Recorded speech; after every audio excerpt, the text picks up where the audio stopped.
So Frank and I will talk to you about dance technique, because we don't want you just to be good tango dancers. We want you to be good dancers. And there's some principles of dance that apply certainly in tango, all of them, right? It's the nature of dance principles. But in certain steps, these principles are often more violated. So if we're talking about Gancho as an example, well, one thing that's helpful to pay attention to is the sense that you are lengthened. So to define that, if you look at how tall I am, maybe look at the distance between my head and the top of the screen. Right now, I have good posture. I'm stacked well. Now imagine I'm carrying the weight of the world. Dun, dun, dun. And now I'm very compressed. And then if I want to be very lengthened,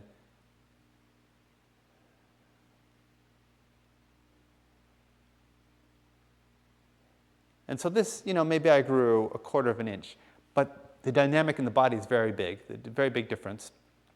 And when you're doing Gancho, there's a risk. And the risk is that you will become much shorter. That you'll go to, as the follower, you'll walk over, and then when you Gancho, things will tighten, compress, and even ricochet. And so you want to say, really lengthen, lengthen, lengthen, to keep that beautiful long line. And the same is true for the leader, that as you're bringing her back, there's an instinct to go towards her, and instead you want to sort of sit back and take her around your axis. And just because you're going down doesn't mean you have to shrink down, but rather you stay long and tall even as that knee bends. So that's number one. Really pay attention to, am I lengthening through the hips? We'll have other videos about this. The second thing I'd like to pay attention to is mapping, especially for the followers. We talked about this in another video, but I want to spend more time on it here, namely that you don't move your leg without your body. That's right. So this is an arbitrary gesture. It doesn't mean anything. On the other hand, if I do this,